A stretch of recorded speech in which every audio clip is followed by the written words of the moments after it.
Bonjour à tous, j'espère que vous allez bien. Aujourd'hui, on se retrouve pour parler cyclisme, notamment du Tour de Suisse. On va faire un petit débrief des 3 premières étapes et on va parler de l'étape d'aujourd'hui et l'étape de demain, de parler un peu de Pogacar, sa forme, etc. Donc, pour commencer l'étape de lundi, une étape où Pogacar n'a pas fait de cadeau. Il est parti à plus de 70 km de l'arrivée et il a mis 2 minutes 15 au deuxième, qui était Richard Carapaz. Sincèrement, une sacrée performance pour montrer qu'il est prêt pour le Tour de France et qu'il arrive en tant que patron. Deuxième étape, victoire française de Romain Grégoire. Romain Grégoire gagnant après une longue échappée, qui bat tous ses adversaires au sprint. Donc Romain Grégoire qui sera aussi présent sur le Tour de France, donc j'espère qu'il sera présent dans les échappées et tout, et qui pourquoi pas aller chercher une victoire sur le Tour de France, ce serait quand même sympathique. L'étape de hier ensuite, remportée encore par UAE, mais pas Tadej Pogacar, par Jonathan Narvaez, qui a gagné l'étape après un raid à deux avec Xandro Meurice. Ils ont gagné en luttant contre le peloton. Et sacrée belle victoire. On n'a pas pu avoir les images du dernier kilomètre, mais on voit vraiment la domination du AE sur ce Tour de Suisse qui est sacrément assez impressionnante. Donc, pour l'étape d'aujourd'hui, c'est un chrono de 23,7 km. C'est un chrono assez plat, qui, je pense, pour moi, est encore pour Tadej Pogacar.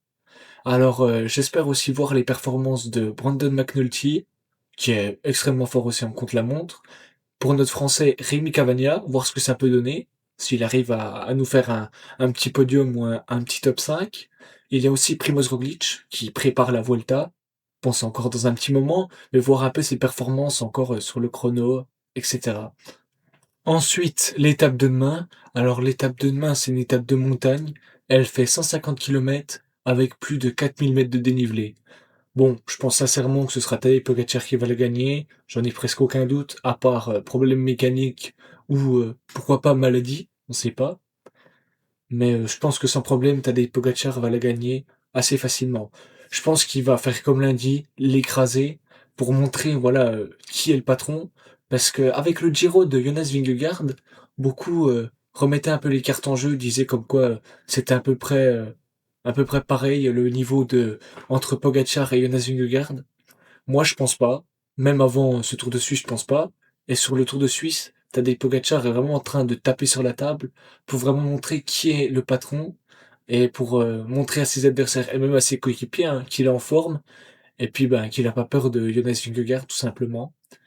Et il y a aussi l'équipe UAE qui est sacrément monstrueuse. Quand on voit l'équipe qu'ils ont au Tour de France, bon, il manque encore un équipier, ils sont 7 sur pour l'instant inscrits, mais il manque encore une personne. On verra bien qui c'est. Ça va bientôt arriver de toute façon, mais j'ai hâte de savoir qui c'est. Et on voit vraiment que UAE n'est pas là vraiment pour rigoler et sont là pour dominer toutes les courses qu'ils font. Enfin, le Critérium du Dauphiné avec Del Toro. Bon, on n'a pas pu voir vraiment parce qu'il n'y avait pas Sexas, mais sans Sexas, en tout cas, Del Toro, il s'amusait tout seul, hein.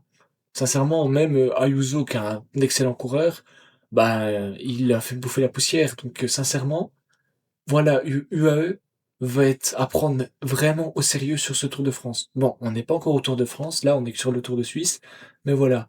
Et quand tu vois rien que l'équipe qu'il y a au Tour de Suisse, c'est assez monstrueux. Donc, j'ai hâte de voir ce que ça donnera.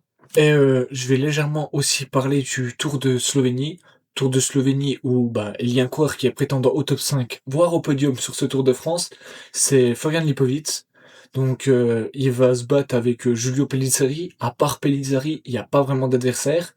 Mais on verra bien ce qui va se passer sur ce Tour de Slovénie, voir la forme du coureur, pour ensuite, dans quelques jours, semaine prochaine je pense, je ferai une preview du Tour de France qui sera un peu plus longue. Et là, je vais faire un débrief du Giro Next Gen, je pense. Et je vais faire aussi un débrief du Tour de Suisse. Voilà, je ferai pas un débrief du Tour de Slovénie, j'en parlerai dans la preview du Tour. Mais voilà. Donc, je vous souhaite à tous une excellente journée. Voilà, c'était juste une petite vidéo tranquille. À la prochaine. Ciao.